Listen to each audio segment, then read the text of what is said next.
Same काम हमारे cell में जीन करता है। अपना सारा जानकारी को फोटोकॉपी करके अगले सेल को दे दिया, फिर अगला सेल वही सेम जानकारी को फोटोकॉपी करके आगे दे दिया, और ये बेचारा मर गया। दादा है परदादा है, मरबे ना करेगा, अमर तो क्या है नहीं है।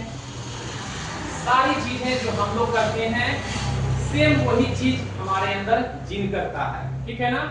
जीन हो गया जो किसी एक स्पेसिफिक इंफॉर्मेशन को ला रहा है माता पिता से, और बहुत सारा जीन आ रहा है हमारे माता पिता दादा नाना जो भी हमारे खानदान से रिलेटेड है।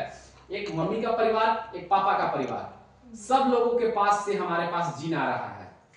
ये बिल्कुल नहीं बोलेंगे केवल माता पिता से आ रहा है, हमारे पूर्वजों से आ रहा है। हमारे पूर्वजों में हमारे दादा लोग भी हो गए और नाना लोग भी हो गए, है ना। सबके शरीर का जीन आ रहा है। सोचिए एक सिंगल सेल में 20 से 25 हजार जीन होते हैं।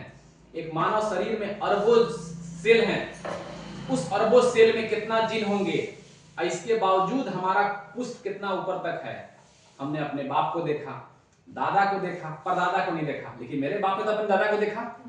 तो इस तरह से इतने सारे लोगों का जीन हमारे शरीर में आता है, जिसके वजह से हम अलग दिखते हैं। कौन सा जीन आएगा इसका नहीं पता। हाँ, डीएनए हमारा मैच करेगा, क्योंकि डीएनए में बहुत सारा जीन का इंफॉर्मेशन है, वो मैच कर जाएगा। बात समझ रहे हैं ना। एक जीन हमारे दादा परदादा से आया हुआ हो सकता है, बाप से कम आया, दादा से बेसी आया, लेकिन हमारे बाप भी हमारे दादा के क्या थे, बेटा थे। उनका जीन उनके अंदर आया, और उनके अंदर में कौन सा जीन आया वो हमको भी नहीं पता है। बात समझिए, हम जीन लिए अपना दादा का, मेरा बाप भी लिया मेरा दादा का, मतलब अपना बाप का। तो ये सारा जीन जो है कौन किस में कितना आया, यही एक अलग है जो हमको अलग करता है। जैसे कि क्यूआर कोड सबके पास है, हम कल बताए थे, सबके पास है क्यूआर कोड। हाँ भैया पेमेंट करना, लीजिए मेरा क्यूआर कोड में डाल दीजिए। सब देखने में लगभग एक जैसा है, लेकिन थोड़ा सा अंतर होने के कारण सबकी पहचान अलग है।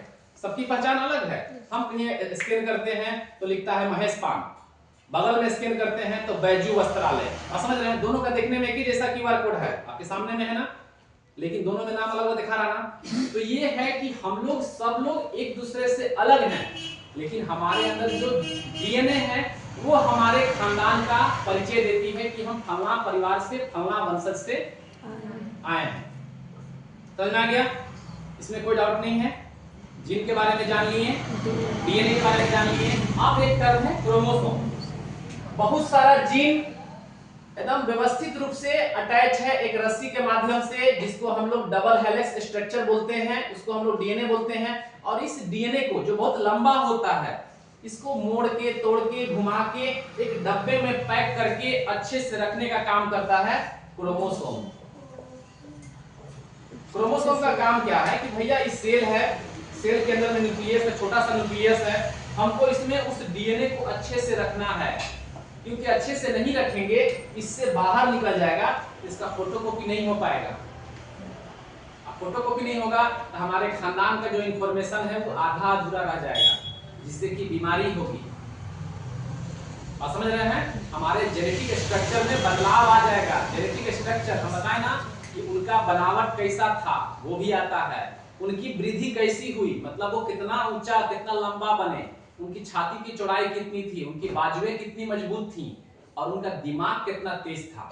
सारा चीज आता है हमारे पूर्वजों से, जीन के माध्यम से, और यही जीन का कॉपी करके हम लोग उस जीन को बरकरार रखते हैं, और इस जीन को बचाने का काम, संचित करने का काम क्रोमोसोम करता है। कोई डाउट है, समझ में आ रहा बात।